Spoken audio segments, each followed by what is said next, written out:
Hello, everybody, and welcome to the music rating, ranking, and reviewing podcast that we call Music Meltdown, in which we rate, rank, and review any artist discography, songs, whatever kind of musical topic, or really whatever I want to do on the channel. This episode going back to the 90s to talk about a band that I don't really care that much about, but I know other people do. Talking about alternative rock, Britpop, uh, on one record, you could maybe claim post Britpop. I don't know. Band Supergrass? Uh, yeah, they're fine. I just let the cat out of the bag. I don't really care about Supergrass very much. They're a band I was wholly unfamiliar with until Taste Like Music covered them back in 2021. And this is my third go around with the full discography. I've heard some other records, probably heard In It for the Money, Life on Other Planets, Should Coco like 5 times now. They're a band that I'm very familiar with their discography, and based on other things that I like, I feel like I should enjoy them more. But for whatever reason, this just is a catalog that's never quite connected for me, had, despite me realizing that they are pretty talented. Kes Combs, however you say that. He's one of the most underrated men of the 90s. I can't deny that. His vocal range is honestly really killer. As much as I don't care about him, they're a cool group. I get the love for them. They're just not quite my cup of tea. So I brought somebody that actually gives a shit about this band on. We have Harvey once again from Kinks, Small Faces, Elliott Smith, Beatles, a couple of other videos. Your familiarity with Supergrass. Yeah, so I knew all six albums really well. I did like them before Taste Like Music covers them. I think they're far and away the best band of the Britpop movement. I do like Blur and Pulp a good bit, but I think Supergrass were kind of the most creative and had the most songs and albums I enjoyed. And it's a shame they're not considered in that big kind of four. Yeah, you just say it because you hate Oasis. Yeah. Also, it's clear somebody has not done the Suede deep dive yet, because for me, Suede are far and away the best Britpop band. Don't know much Suede. That will be rectified soon. Wink, wink, nudge, nudge. Anyways, I guess I'll kick this off so that we end on a good note. That being said, my bottom, I feel like there's a couple of options for the last place spot, but pretty sure you're going to agree with me. I have Diamond Hoo Ha. There just isn't a ton to say about this record. It's a bit more rocking than Road to Ruin, but for me, not in much of a good way. It just feels kind of bland, sort of glammy, but still has a bit of the pop flavor that they work into their other songs.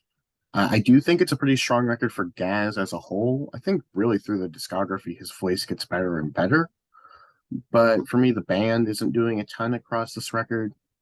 And it's just a bit of a mediocre batch of songs. I feel like that's kind of the issue I have with Supergrass is I don't feel like they ever write great songs. They write a ton of really good ones, but more often than not, I feel like they rarely hit that peak that I'm really looking for. The main standouts here were When I Needed You and Ghost of a Friend. This is a low 3-star record for me. There's nothing terrible across it. I didn't hate it, but for me, it just lacks a bit of spark. And I could probably say that about some of the other records here, but this one especially so. So number 6, Diamond Hoo Ha. Yeah, that one is also my number six. I do like it a bit more than you. I have it at 3.5 stars. I think it's got kind of like a indie rock kind of sound, which isn't my preferred sound for them, but I think they pull it off pretty well. I think the songs that you mentioned, Ghost of a Friend and When I Needed You, and I also like Rough Knuckles. Um, yeah, there's nothing particularly wrong here. I just don't think it kind of lives up to their first five albums, which I all have at least 4 stars. I don't know. But yeah, like you said, I think Gaz's voice just kind of keeps getting stronger and stronger throughout. each of the records. But I think it's a good album, and I think they're really consistent band, sort of throughout it all. I know you might disagree, but like you said, I don't think the band itself is at its best here. Which I mean, obviously it's my last album, but I still enjoy listening to it quite a bit. There's a song on here I can't remember what it's called when he's doing like a Bob Dylan impression, which is pretty funny. I got Um, Bowie more across that record, like and the hunky dory era. It's kind of what I'm thinking. but yeah, I do like this album a good bit, but I think it's kind of easily their weakest, even if it's still pretty good. So yeah. All right, glad we agree on that. At least feel like we might be going in a similar direction here. Although I think it could be one of two records that you're going to pick here. Number five for me, however, is going to be Road to Ruin. I think that this is a pretty big shift away from the more power pop, Brit pop sound that they had on Life on Other Planets. This album is a lot more atmospheric and is definitely the record of theirs that takes the most advantage of the studio. It pays off a lot with the opener Tales of Endurance. Everything feels a lot more spacious and generally is just less in your face across this record. This album might actually have my favorite Supergrass song in general, being Sad Girl. I think the title track is just lovely. And after that, it tends to bore me a little bit. Um, in utilizing the studio and going for this more atmospheric sound, they also mellow out a good bit. I was looking at Rate Your Music just a bit earlier, and it says neo psychedelia and post Brit pop, and that's pretty spot on, right on the money for this album. And I don't have an issue with a softer and a more calm record. I just feel like more often than not, the tracks on this one tended to bleed into one another, especially within the back half.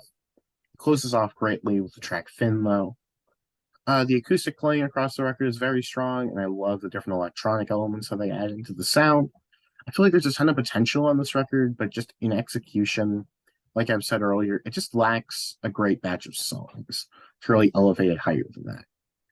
I do have it at 3.5 stars. I think it's a good album, but it's kind of on the lower end of 3.5. Like the low seven is kind of how I would describe it. It's good, but I'm never like going out of my way to listen to this. I'll take my top tracks though for sure. Okay, my number five, I have the 1999 self-titled album. I have it at 4 stars.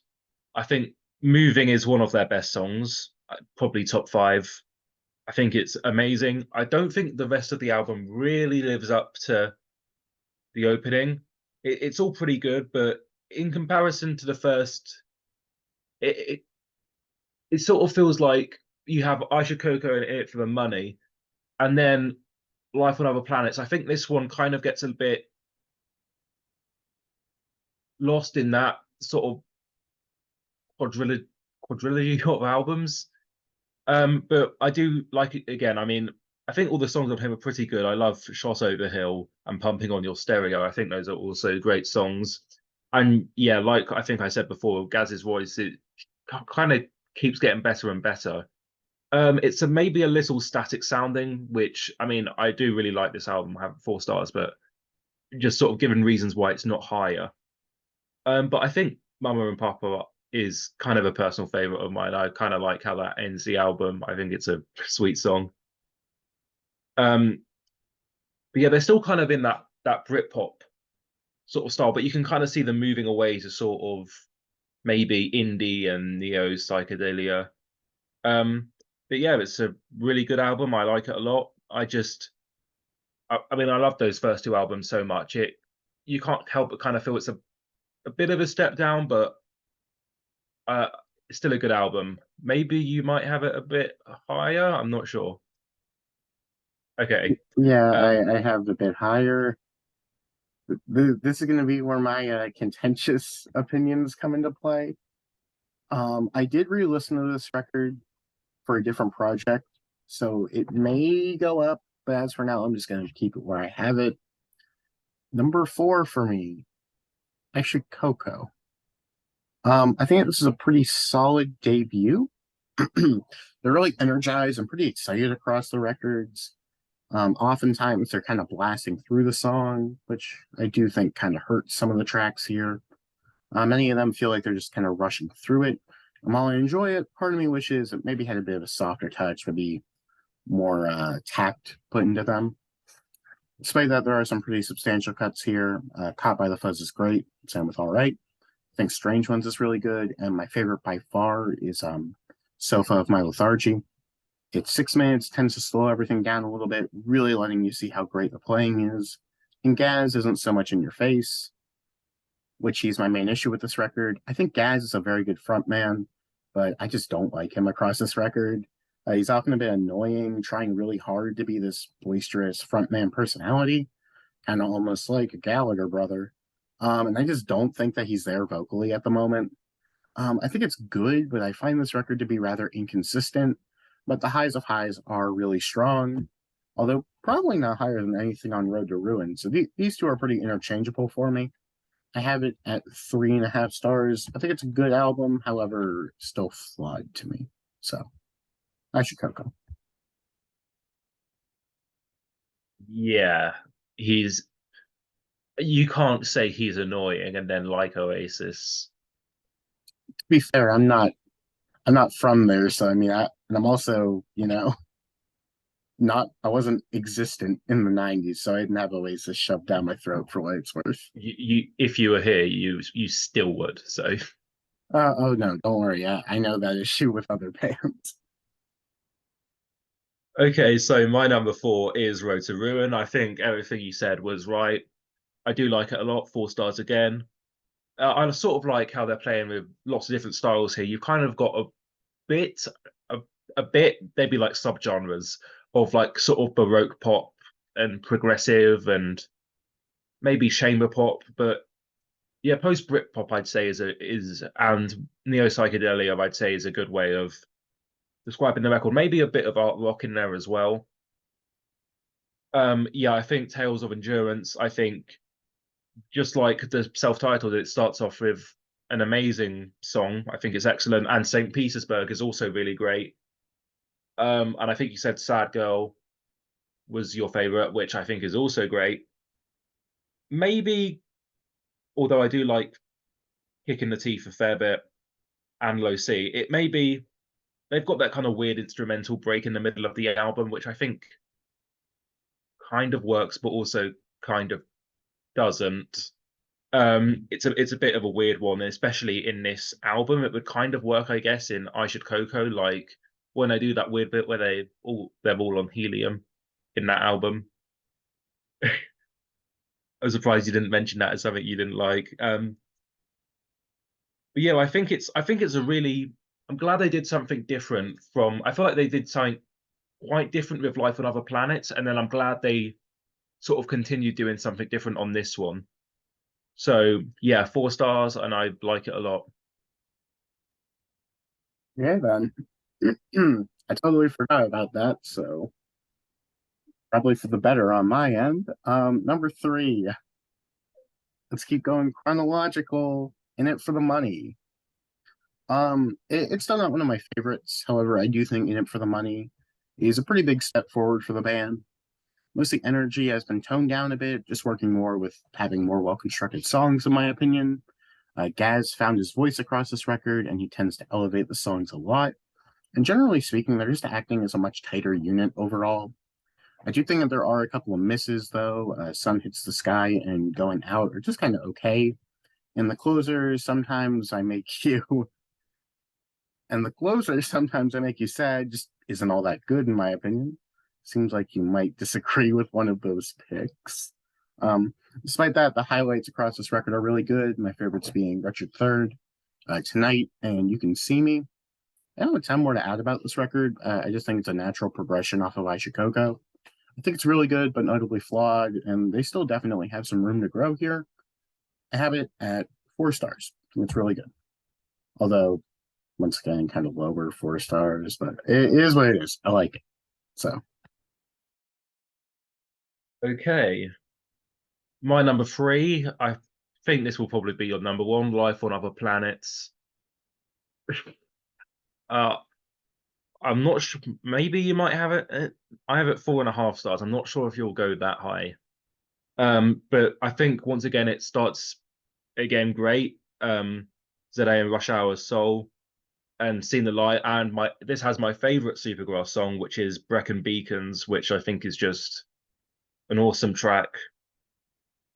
And then you will, and this is kind of like a I think I've heard this described as sort of 70s glam rock, but sort of adjusted to 2000s sort of trends, and it's still kind of got that sort of Britpop and also that sort of neo psychedelia creeping in a bit.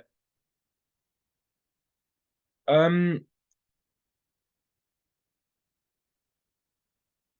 and I think I also read it's impossible to type it's impossible to take song titles like ZA and Last Song um seriously, but they're all really great.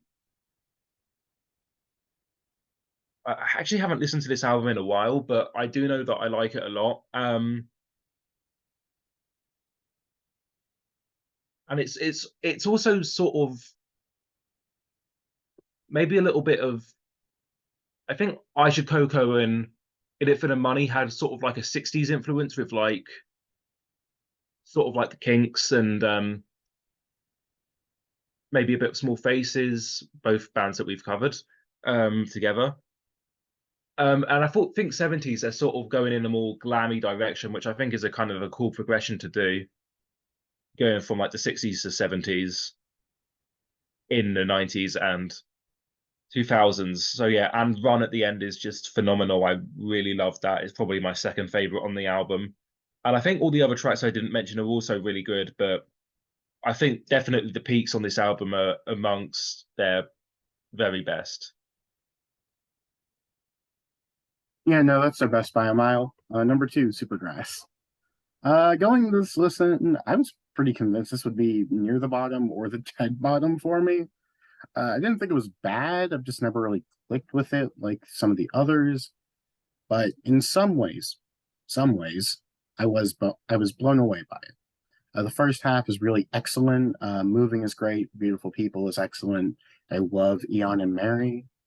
Um, then the second half has a bit of a bumpy start. I don't really like Jesus Came from Outer Space at all. And the next two songs that follow that, they're just kind of okay. Mama and Papa is by far their best closer up to this point, though. And Far Away is just an excellent song. I don't have a lot to add about this record. I was pretty caught off guard by how much I enjoyed it. It's definitely more inconsistent than any of For the Money, but I don't think that any of the first three records are very consistent. And this definitely has the higher highs of them for me. This is also a 4-star album. I think it's really good, but I do kind of get why people prefer the other stuff. I'd say this one is a less overt kind of power pop, alt rock thing. All the other ones, they're more immediate. This one's a bit weirder, I suppose. But yeah, number two, Supergrass, 4 stars. Okay, my number two. And this is really tight. I have both of their first two albums at 5 stars. They're both they're both personal favorites of mine. I think they're probably the best Britpop records. Yeah. Maybe the Bends if you count that as Britpop. No. Okay. So yeah, these two. Yeah, I haven't said what it is yet. My number two is their debut, I Should Coco. I think it's absolutely excellent. Just when the album starts with those keyboards, it's like you might bristle with this, but it's sort of like Elvis Costello with the Attractions, that sort of keyboard riff, and then it goes straight into I'd Like to Know, which is just an excellent start to the discography. Of course, Caught by the Fuzz is a classic. Man Size Rooster is also sort of a forgotten gem, I think, in their discography. I think it's really fun. And All Right, obviously their most famous song. It's kind of sad they're kind of seen as a one-hit wonder because of that, but I mean, it's a great song to be known by. It's absolutely great. And then you've got Lose It and Lenny, which sort of bring out the guitars a bit more, which is really good. And then you kind of get to some of the more experimental stuff, which I kind of like. Maybe I wish it was spread out a bit more across the album. But yeah, you've got the track on Helium, which I kind of enjoy. I think it kind of works for the mood of the album. And then yeah, Sofa of My Lethargy is absolutely brilliant, as well as Time to Go is also kind of a fitting closer to the album. And I think Gaz is actually kind of the star of the show here. I love his sort of vocal delivery and his sort of prominence on this album, but the playing is also really great. I think the bass is excellent as well here. It's some really cool bass lines I noticed, especially Caught by the Fuzz. I think that bass line is absolutely brilliant. And yeah, it's just I think it's an excellent album. Yeah, one of the best of the 90s, I feel. Yeah. Yeah. We'll go with that. Number one for me, Life on Other Planets. Pretty easily. Uh, this has always been my favorite, and by a good bit. I feel bad because it's like they have other good stuff. They have other interesting material, but for me, this like overshadows it by a country mile. Even then, they kind of drop on me still. I still give it 4.5 stars. I think it's a great record. For me, though, it's their most varied yet consistent album. I feel like this is probably Gaz's best vocal record. He just sounds great across the full runtime, and the songs are just very strong. Zaw is a great opener. Rush Hour Soul follows it nicely. Evening of the Day is another one of my personal favorites. It's slightly longer than their usual work and tends to get a bit more atmospheric, almost proto to what they would do on Road to Ruin. I just think it's really cool overall. Then the last two songs I just love, Prophet 15 and Run. That unlike their no, just like their other records, that there are a couple of lesser cuts on here for me, but I think that they still work out fine, mainly because this is a shorter record. Probably one of the better things about Supergrass is they didn't fall into the trap of bloating their records, unlike a lot of their other Britpop brethren. Um, yeah, it's a great record. I like it a lot. It's a low 4.5 stars, but it's good enough for me to call it great, which didn't think I was going to get to going into this, so I'm happy with it. Number one, Life on Other Planets. Okay, so my number one, as you can probably figure out, is In It for the Money. I think this is just kind of a lost class. Well, not lost classic, but I think it's a shame that this album isn't more sort of widely known and sort of held up as one of those real classics, because I just think every moment on this album is just absolutely brilliant. 5 stars. I think I said I'd like to know was a great opener for I Should Coco. I think In It for the Money, the title track, is an even better one. And then you go straight into Richard III, which just has some awesome playing in it. And I can just, well, say the same for about the whole album, but you've also got the next three tracks actually, Tonight, Late in the Day, and G Song, which are all just absolutely incredible. The yeah, his vocals, I think this is when he really starts to become an absolutely amazing vocalist. I don't know what you're talking about with Sun Hits the Sky and Going Out. Those are two of my favorite Supergrass songs. So I think they're in Going Out especially is just so catchy. I love it. um yeah, sometimes it make you sad, like you said, maybe not the best closer they ever did, but I really like all the songs on here a lot. And I, I think sort of I think the best way to describe their playing is they sort of you feel like they're not second guessing anything here. It's just sort of like, and I'm not typically the one to enjoy this, but of just like sort of jamming in the studio. But you can tell that these songs are really well thought out, and I think their energy in playing them just comes straight through the speakers. Yeah, I think it's an absolutely excellent album. I'm sure there are people who can talk it better about it than I can, but and I think it's a really good transition point between I Should Coco and In It for the Money. They're sort of adding some different textures. You've got sort of like the horns on Going Out, for example. And I think that is something they continue to explore, but I think that this is definitely their best album in a discography that is short but full of good albums and great albums.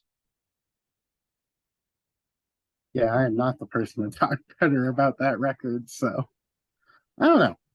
Supergrass are one of those bands where it's like I think that they're pretty good, and like I get why somebody would like them, but I've never really got the whole like multiple 5-star records and like one of the most underrated bands of all time. Like to me, they're just one of those like consistently good groups that they don't like have that big sort of low point for me, but I don't know. Maybe it's just personal taste. I don't love Britpop, and most of the Britpop that I do lean to is pretty much all Suede. Love Suede, but yeah, I don't know. I feel bad, but I'm glad that you're able to express some positivity towards the group because I tried, but I don't know, just not one of my personal favorites. But I like them plenty. A lot of great stuff in the catalog. That being said, this was Supergrass. Yay! Uh, I hope that you enjoyed. If you check in the description, there'll be a link to the Discord server, as well. Comment your opinions upon Supergrass as a whole. Do you fall more along my side of things? Are you more of a Harvey fan of Supergrass? And yeah, that being said, I really hope you enjoy. That being said, you have a great one.